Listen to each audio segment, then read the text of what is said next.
بيبدأ الفيلم بدب الباندا واللي بيكون اسمه بو، واللي بتكون أمنية حياته إنه يبقى مقاتل كونغ فو زي المحاربين الخمسة اللي بيحموا القرية من الأشرار. وبعدها بيروح بو لبابا بينج اللي بيكون صاحب مطعم كبير لباع النودلز، وبيكون بو بيساعد والده في إدارة المطعم وبيقدم الوجبات للزباين. وأثناء الشغل بيروح بينج وبيقول إنه مبسوط منه وإنه هيعرفه المكون السري للنودلز بعد ما يكبر. لكن بو ما بيكونش مهتم إنه يعرف المكون السري ده لأنه بيحلم يكون مقاتل كونغ فو. ومن ناحية تانية بنشوف المعلم شيفو وهو بيدرب المحاربين الخمسة وبينصحهم علشان يطوروا من قوتهم.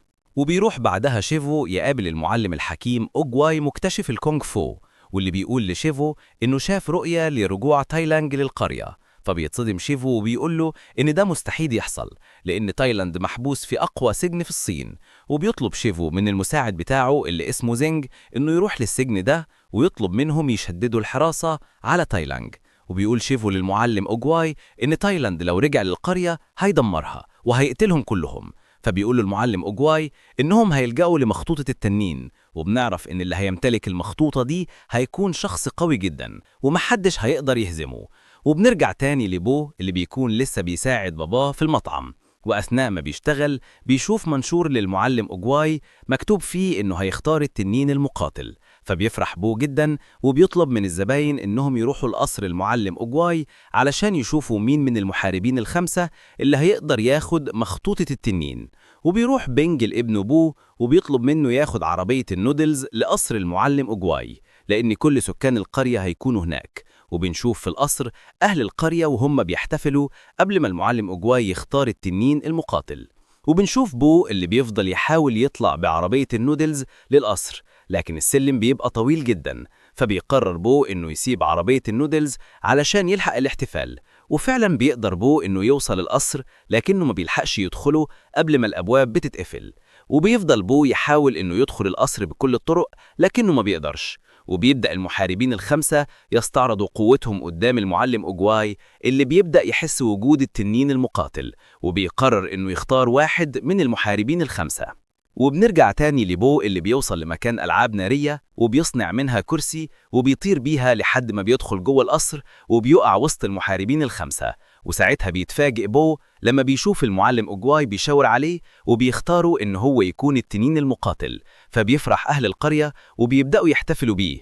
وبيكون شيفو مصدوم جدا من اختيار المعلم أوجواي، وبيقول له إن الباندا ده مستحيل يكون التنين المقاتل لأنه وقع عليهم من السما صدفة. فبيرد عليه المعلم أوجواي وبيقول له إن مفيش حاجة اسمها صدفة، وبيسيبه وبيمشي. وبيبان على شيفو إنه متضايق جدا لأن الاختيار وقع على حد تاني غير المحاربين الخمسة.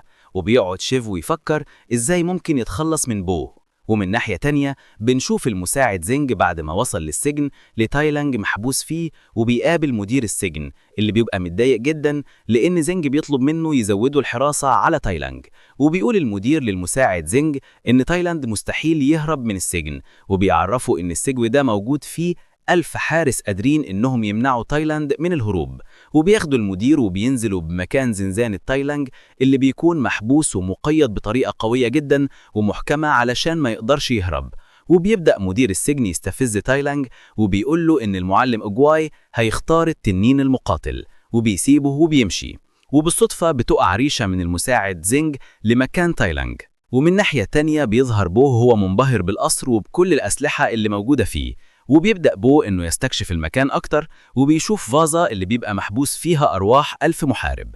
وفجأة بيتخض بو لما بيشوف المعلم شيفو وبيوقع الفازة وبيكسرها. فبيتضايق المعلم شيفو وبيبدأ يزعق له وبيقول له إنه مش التنين المقاتل ومش هيبقى التنين المقاتل غير لما ياخد مخطوطة التنين، وإن مستحيل ده يحصل لأنه باندا سمين وكمان ما يعرفش أي حاجة عن الكونغ فو.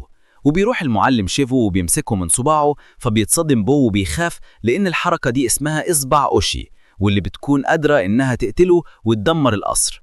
وبيبدأ المعلم يهدد بو وبيقول له إنه لو ما سمعش كلامه هيقتله. وبعدها بيقرر المعلم شيفو إنه ياخد بو للمكان اللي بيتدرب فيه المحاربين الخمسة واللي بيكونوا تايجرس وفايبر ومونكي ومنتس والطائر جران.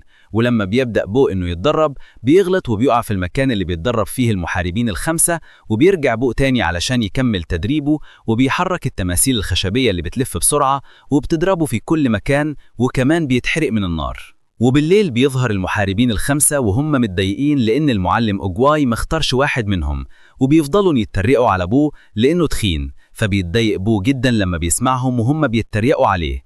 ولما بيرجع بو القصر بتروح له تايجرس وبتقول له إن مكانه مش هنا لأنه عار على الكونغ فو، وبتطلب منه إنه يمشي. فبيحزن بو جدا وبيقعد في مكان لوحده، وساعتها بيروح للمعلم أوجواي وبيسأله عن سبب حزنه، فبيقول له إن المحاربين الخمسة بيكرهوه لأنه فاشل وما يعرفش أي حاجة عن الكونغ فو، وبيقول له إنه بيفكر يسيب القصر ويرجع تاني للمطعم بتاعه لأنه عمره ما هيقدر يكون التنين المقاتل. فبيشجعوا المعلم أوجواي وبيقولوا إننا ما نقدرش نتحكم في الماضي أو المستقبل، لكننا بنقدر نتحكم في الحاضر، وإننا لو اتعلمنا حاجة جديدة هنقدر نغير بيها المستقبل للأفضل. وبنرجع تاني لتايلانج اللي بيستخدم ريشة اللي وقعت من المساعد زانج وبيحاول بيها إنه يفك السلاسل اللي هو مربوط فيها. فبيتصدم مدير السجن وكمان المساعد زانج لما بيشوفوه بعد ما حرر نفسه، وبيقرر المساعد زانج ويهرب من المكان بسرعة علشان يروح يبلغ شيفو، لكن مدير السجن بيمنعه. وبتبدأ الحراس إنها تستخدم الرماح بتاعتهم وبيهاجموا بيها تايلانج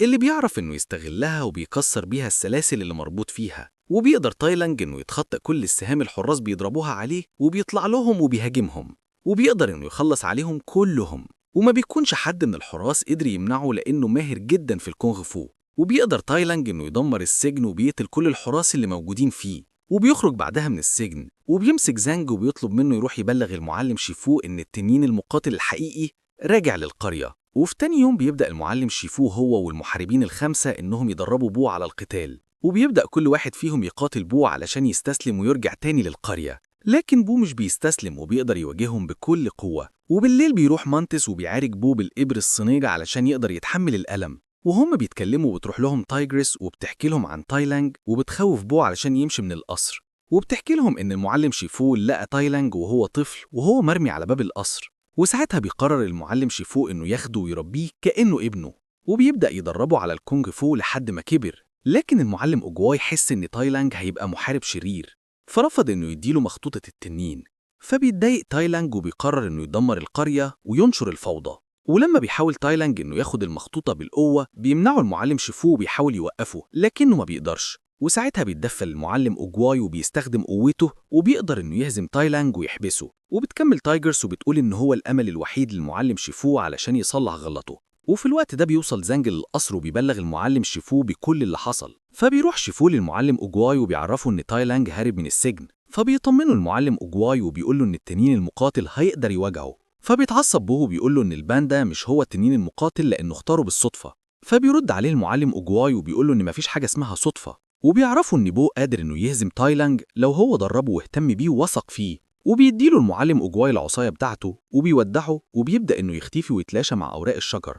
فبيحزن شيفو على المعلم بتاعه جدا وبيروح لبوه والمحاربين الخمسة وبيبلغهم بخبر موت المعلم أوجواي، وبيعرفهم إن تايلانج هرب من سجنه وإن محدش هيقدر يواجهه غير التنين المقاتل اللي هو أبوه. فبتعترض تايجرس وبتطلب من شيفو إنه يسيبهم يواجهوا تايلانج لوحدهم لأنه دربهم كل ده علشان يحاربوه، لكن شيفو بيرفض وبيقول لها إن مفيش حد هيواجه تايلانج غير بو. فبيخاف بو جدا وبيجري بسرعة وبيقرر يهرب من القصر علشان يرجع تاني للقرية. فبيمنعه المعلم شيفو وبيقول له إن التنين المقاتل ما بيهربش، فبيقول له إن هو أعظم معلم كونغ فو في الصين لكن مش هيقدر يدربه يخليه التنين المقاتل لأنه مجرد باندا سمين. فبيحزن شيفو وبيتضايق لأن المعلم أوجواي طلب منه إنه يثق فيه. ووقتها بتخرج تايجرس من القصر وبتنزل للقرية علشان تروح تواجه تايلانج، وبيروح معاها باقي المحاربين علشان يساعدوها.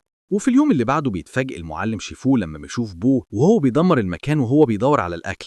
فبيعرفوا المعلم شيفو إن مانكي مخبي البسكوت فوق الرف وبيسيبه وبيمشي. ولما بيرجع المعلم شيفو بيتفاجئ إن بو طلع لمكان عالي جدا وقدر يوصل للبسكوت. فبيطلب المعلم شيفو من بو إنه يجي معاه وبياخده وبيطلعه فوق الجبل، وبيقول له إن المعلم أوجواي اكتشف الكونغ فو في المكان ده، وبيقول له إنه هيعلمه الكونغ فو عن طريق الأكل. وبيبدأ المعلم شيفو إنه يدرب بو بيحفزه باستخدام الأكل، وبيفضل بو يتدرب وهو ممنوع من الأكل، وبيتحسن بو كتير وبيبقى أفضل من الأول وبيتعلم الكونغ فو.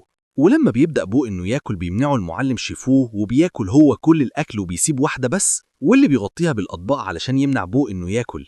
لكن بو بيعرف مكانها وبيحاول ياخدها، وبيفضل هو والمعلم شيفو يقاتلوا بعض لحد ما بيقدر بو إنه ياخد قطعة الأكل اللي فاضلة وبيديها للمعلم شيفو اللي بيفرح جدا لأن بو بقى موهوب في الكونغ فو. وبنرجع بعدها لتايجرس وباقي المحاربين اللي وصلوا مكان تاي لانج وبيقطعوا الجسر علشان يمنعوه من العبور، وبتهاجموا تايجرس وبتدربه وبتحاول توقعه لكنها ما بتقدرش لأن تاي لانج أقوى منها بكتير. وبيقدر تاي لانج إنه يضربها ويوقعها من على الجسر، لكن جرام بيطير وراها وبيقدر ينقذها. وساعتها بتبدأ فايبر إنها تهاجم تاي لانج وبيمسك مانك الحبل علشان الجسر ما يوقعش بيهم، وبتتحد المحاربين الخمسة كلهم مع بعض وبيهاجموا تاي لانج وبيضربوه. وبيلف جران الحبل حواليه علشان تضربه تايجرس الضربة القاضية وبيقطعوا حبل الجسر اللي بيقع بيه، لكن تاي لانج بيفضل عايش وبيقدر يرجع لهم تاني وبيهزمهم. وبنروح بعدها للمعلم شيفو اللي بيكون فرحان جدا لأنه أخيرا بو اتعلم الكونغ فو، لكنهم فجأة بيتصدموا لما بيوصل جران وهو شايل باقي المحاربين اللي ما بيبقوش قادرين يتحركوا من بعد قتلهم لتاي لانج.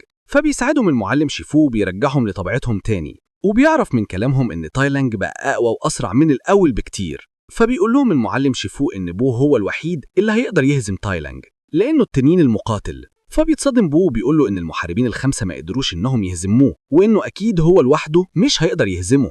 فبيقرر المعلم شيفو إنه يديله مخطوطة التنين علشان تمده بقوة كبيرة، وبيقول له إنه بالقوة دي هيقدر يهزم تاي لانج. وبيستخدم شيفو عصاية المعلم أجواي وبيحرك أوراق الشجر اللي بتطير وبتوقع المخطوطة من مكانها، وبياخدها شيفو وبيديها لبو اللي بيبقى فرحان جدا لأنه هيبقى التنين المقاتل. وبمجرد ما بيفتح بو المخطوطة بيصرخ وبيقول للمعلم شيفو إن المخطوطة فاضية. فبيتصدم المعلم شيفو وبيتضايق لأنه ما بيفهمش قصد المعلم أجواي من المخطوطة دي. وبيطلب المعلم شيفو من بو هو والمحاربين إنهم ياخدوا سكان القرية ويخرجوهم من الوادي، وبيعرفهم إن هو هيفضل هنا علشان يحاول يمنع تاي لانج، وبيشكرهم وبيودعهم. وبيروح بو وباقي المحاربين للقرية وبيبدأوا يخرجوا السكان قبل ما تاي لانج يوصل ليهم. وبيكون بو حزين جدا وبيقابل والده اللي بيحضنه وبيحاول يواسيه وبيقول له إن المكون السري للنودلز هو النودلز نفسها من غير أي إضافات. فبيستغرب بو وبيفتح المخطوطة وبيفهم بو إن الهدف منها إن هو يثق في نفسه وفي قدرته على تحقيق كل اللي بيحلم بيه. وفي الوقت ده بيوصل تاي لاند القصر وبيهاجم شيفو وبيضربه وبيبدأ يلومه لأنه كان السبب في إنه يفضل في السجن لمدة 20 سنة، وده لأنه ما وثقش فيه. وبياخد عصاية المعلم وبيهاجم بيها المعلم شيفو وبيكسرها، وبيفضل تاي لونج يطارد المعلم شيفو